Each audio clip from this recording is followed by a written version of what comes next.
Hello everyone, स्वागत है आप सभी का केमिकल काइनेटिक्स के दूसरे क्लास में। पहली क्लास ऑलरेडी आ चुकी है। अगर आपने नहीं देखा है तो आप एग्रीकल्चर की प्लेलिस्ट में जाकर देख सकते हो, वहाँ पे आपको मिल जाएगा। इसके अलावा इलेक्ट्रोकेमिस्ट्री की भी क्लासेस आ चुकी हैं। 3 लेक्चर्स हो गए इलेक्ट्रोकेमिस्ट्री के ऊपर, जो काफ़ी इंपॉर्टेंट लेक्चर्स हैं सीयूईटी के लिए। कोई बकवास नहीं, कोई बड़ी बातें नहीं, कुछ भी बड़ा ऐसा चीज़ नहीं जो आपके एग्जाम से अलग हो या आपके एग्जाम के लिए ज़रूरी ना हो। केमिकल काइनेटिक्स में हम लोग पढ़ चुके थे कि हाफ लाइफ पीरियड क्या होगा, क्या रिएक्शन रेट्स हम कैसे कैलकुलेट करते हैं, अलग अलग pseudo first order reaction, first order reaction, second order reaction या जीरो ऑर्डर रिएक्शन के लिए क्या सारी इक्वेशंस होंगी, वो सब कुछ हम लोग पढ़ चुके थे। अब यहाँ पे बात करते हैं method of determining order of reaction, कैसे हम ऑर्डर कैलकुलेट करेंगे। तो पहला तो होता है ग्राफिकल मेथड। पहले हम ग्राफिकल मेथड से हम कैलकुलेट करते हैं ऑर्डर ऑफ द रिएक्शन। ठीक है, तो पहला is the graphical method. Next जो हमारा मेथड है वो है इनिशियल रेट मेथड। इस मेथड में हम क्या करते हैं, order of reaction is determined by varying the concentration of one of the reactant while other are kept constant.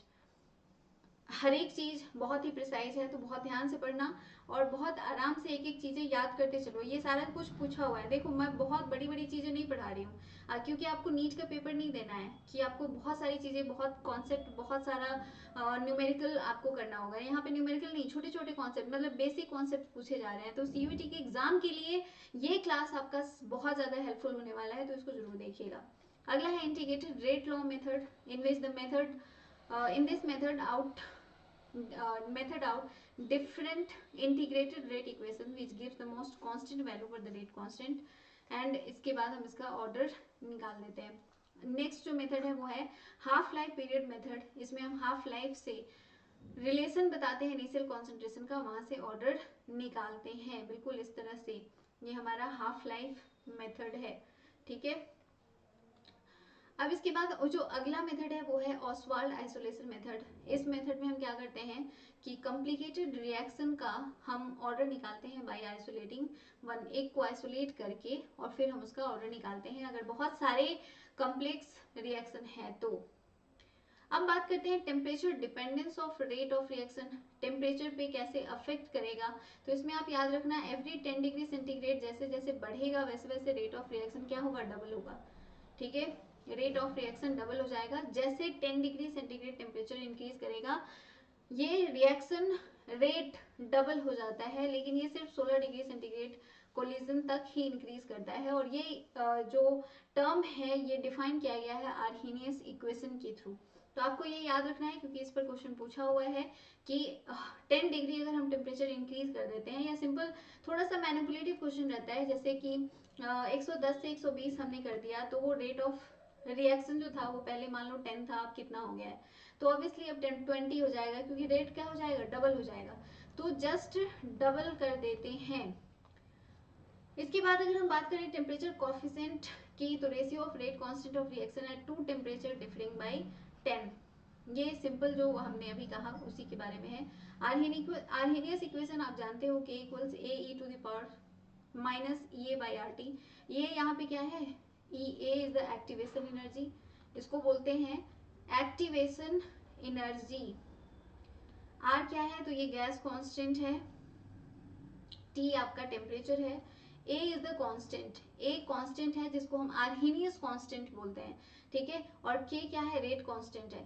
तो रेट कांस्टेंट जो हम निकालते हैं वो K equals A E to the power minus E A by R T के value से निकालते हैं। अगर इसका मान लो लॉग ले रहे हैं दोनों की तरफ, तो लॉग के equals log A minus E A by 2.303 R T.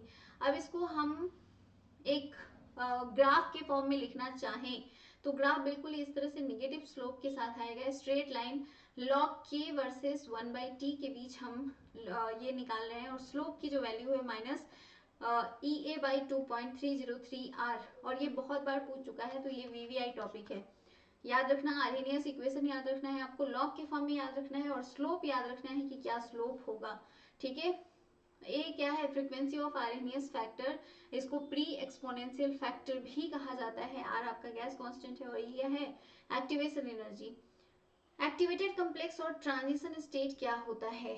देखो, जब भी कोई रिएक्शन स्टार्ट होगा तो उसके लिए हमें कुछ ना कुछ एनर्जी देनी पड़ती है, और उस एनर्जी में जब वो मैक्सिमम एनर्जी स्टेट पे पहुंचता है, वहां से जहां से वो प्रोडक्ट में कन्वर्ट होना शुरू हो जाता है, तो इस एनर्जी डिफरेंस को हम बोलते हैं एक्टिवेशन एनर्जी। और ये जो स्टेट होता है उसको बोलते हैं ट्रांजिशन स्टेट, जहां से वो चेंज हो जाता है। ठीक है, तो दैट ये वाला जो पोर्शन है that is transition state. Okay, और ये यहाँ से यहाँ तक की, मतलब ये जो जहाँ से रिएक्शन स्टार्ट हुआ है इसको बोलते हैं एक्टिवेशन एनर्जी। यहाँ पे प्रोडक्ट हमारा बन गया है, और क्योंकि ये देख रहे हो आप रिएक्टेंट की एनर्जी से ज़्यादा प्रोडक्ट की एनर्जी यहाँ पे नीचे आ गई है, तो इसलिए डेल्टा एच जो है वो नेगेटिव आएगा, और ये एक एक्सोथर्मिक रिएक्शन है। ठीक है, अब चलो आगे बढ़ते हैं, आगे बात करते हैं थ्रेशोल्ड एनर्जी की। The minimum amount of energy which the reactant must possess in order to convert into product is called threshold energy। अब सिंपली कहा कि वो सबसे कम एनर्जी जिससे कि वो क्या हो, प्रोडक्ट में कन्वर्ट हो जाए, उतनी एनर्जी दें कि वो प्रोडक्ट में कन्वर्ट हो जाए, तो उसे बोलते हैं थ्रेशोल्ड एनर्जी। ठीक है, सिंपली इसको हम इस तरह से कैलकुलेट करते हैं, lower the activation energy faster the reaction. इसलिए कई बार हम कैटलिस्ट का इस्तेमाल करते हैं, जो क्या करते हैं एक्टिवेशन एनर्जी को कम करने का काम करते हैं। पहले मान लो इतना था, अब इतना हो गया, तो रिएक्शन क्या होगा, फास्ट होगा। जितना कम एक्टिवेशन एनर्जी होगा रिएक्शन उतना ज्यादा फास्ट होगा। डिफरेंस, डिफरेंट रिएक्शन है different rate because their activation energy है डिफरेंट। हर एक रिएक्शन का एक्टिवेशन एनर्जी अलग होता है, इसलिए हर एक रिएक्शन अलग अलग रेट से अपना प्रोसीड होता है। Larger the value of EO, smaller the value of rate constant and greater is the effect of given temperature rise on K. Important points क्या है आर्हेनियस इक्वेशन के? तो पहला तो हो गया आपका ये फॉर्मूला याद रखोगे, log k2 by k1 equals a by 2.303 r 1 by t1 minus 1 by t2। आप इसको ऐसे भी लिख सकते हो, log k2 by k1 equals activation energy by 2.303 r into 1 by t1 minus 1 by t2। थोड़ा आसान रहेगा याद करने के लिए, 1 by t1 minus 1 by t2, अब t2 minus t1 by t1 t2, simple ये उन्होंने सॉल्व करके यहाँ पे लिख दिया है। तो ये फॉर्मूला आपको याद रखना है, क्योंकि इस फॉर्मूला पे क्वेश्चन काफी ज्यादा पूछ चुका है अभी तक। Fraction of molecule with energy equal to the greater than the activation energy is called Boltzmann factor. और बोल्ट्जमैन फैक्टर हम कैसे कैलकुलेट करते हैं, x equals n by n, और ये n by n की वैल्यू कितनी होती है, एक्चुअली ये वैल्यू होती है e to the power minus A by R T, और log x अगर निकालोगे तो वो वैल्यू आएगी ये बाई 2.303 आर टी, और log x जो है वो बोल्ट्जमैन फैक्टर है। जो एक्टिवेशन एनर्जी है ये पार्टिकुलर रिएक्शन के लिए कांस्टेंट होता है, मतलब वो रिएक्शन आप कितनी बार भी कर लो एक्टिवेशन एनर्जी नहीं चेंज होने वाला है, उसको इतना एनर्जी चाहिए तभी जाके वो प्रोडक्ट में कन्वर्ट होगा। ये does not depend on temperature, activation energy temperature पे डिपेंडेंट नहीं होता है, ना ही ये वॉल्यूम पे डिपेंड करता है, ना ही प्रेशर पे डिपेंड करता है, लेकिन ये कैटलिस्ट पे डिपेंड करता है, कैटलिस्ट इसको अफेक्ट करते हैं। तो एक्टिवेशन एनर्जी कैटलिस्ट पे डिपेंड करेगा, कैटलिस्ट के टाइप पे डिपेंड करेगा, लेकिन ये टेम्परेचर वॉल्यूम प्रेशर पे डिपेंड नहीं करता है। इन द आर्हेनियस इक्वेशन में T टेंड्स टू इंफिनिटी, तो जो वैल्यू होगी ए ई की वो ए के बराबर होगी, यानी कि ये क्या होगा, 0 के बराबर होगा। मतलब अगर टेम्परेचर हम इनफाइनाइट कर देते हैं इन आर्हेनियस इक्वेशन, तो एक्टिवेशन एनर्जी 0 हो जाता है और के ए के बराबर हो जाती है। Role of catalyst in chemical reaction, मैंने पहले ही बताया कैटलिस्ट का काम होता है एक्टिवेशन एनर्जी को डिक्रीज करना और रिएक्शन को फास्ट करना, एक्टिवेशन एनर्जी को कम करना और रिएक्शन को फास्ट करना। ठीक है, और इसमें इस चीज में कैटलिस्ट में कोई भी चेंज नहीं आती है, ऐसा नहीं होता है कि कैटलिस्ट पूरा बदल गया। A catalyst is a chemical substance which alter the rate of reaction without itself undergoing any permanent chemical change। Catalyst में कोई भी चेंज नहीं आता है, कभी भी नहीं आता है, वो सिर्फ रेट ऑफ रिएक्शन को फास्ट कर देते हैं। In the presence of catalyst activation energy decreases, hence जो Kp बाई के की वैल्यू है वो हमारा delta E by R T के बराबर हो जाता है। और यहाँ पे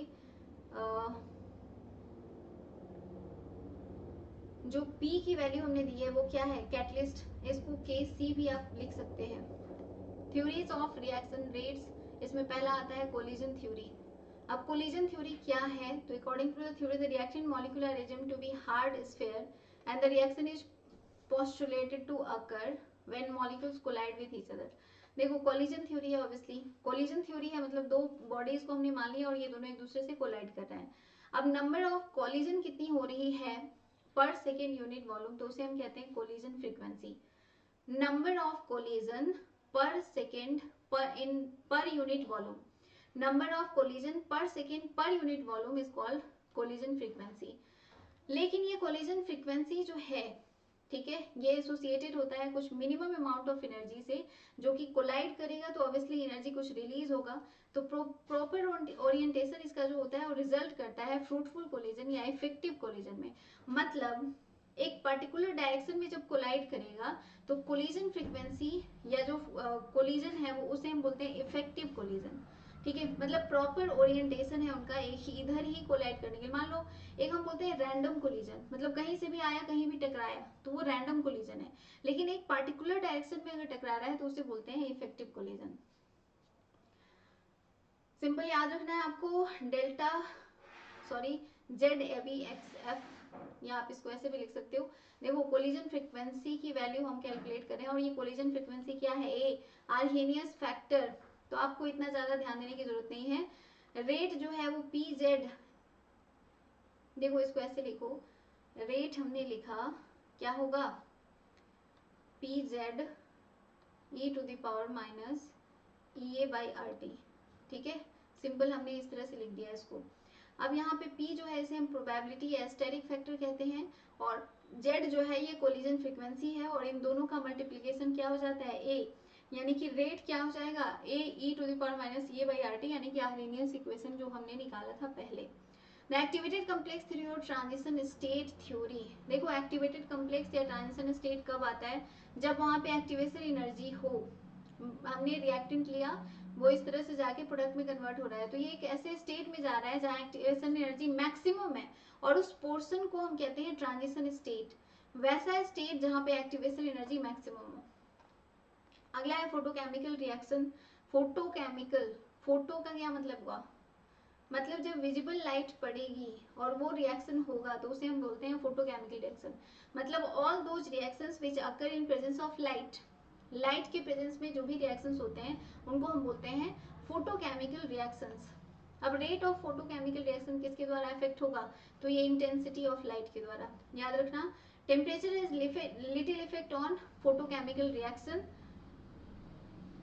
अगर क्वांटम यील्ड या क्वांटम एफिशिएंसी की बात करें तो उसे हम कैसे कैलकुलेट करेंगे, तो simply the number of reactant molecule reacting in a given time और number of photon quanta is observed, it is in same time. तो ये बस थियरी है, आपको फोटोकेमिकल रिएक्शन बस याद रखना है। ये किस पे डिपेंड करता है, तो ये इंटेंसिटी ऑफ लाइट पे डिपेंड करता है। ट्रांजिशन स्टेट क्या होता है ये मैंने बता दिया, कोलिजन फ्रीक्वेंसी क्या होती है, आर्हेनियस इक्वेशन क्या होता है, ये आपको पूरा याद रखना है। इसके पहले हमने बता दिया था हाफ लाइफ पीरियड कैसे कैलकुलेट करेंगे अलग अलग ऑर्डर ऑफ रिएक्शन के लिए, मतलब फर्स्ट ऑर्डर रिएक्शन के लिए क्या होगा, सेकेंड ऑर्डर रिएक्शन के लिए क्या होगा, जीरो ऑर्डर रिएक्शन के लिए क्या होगा।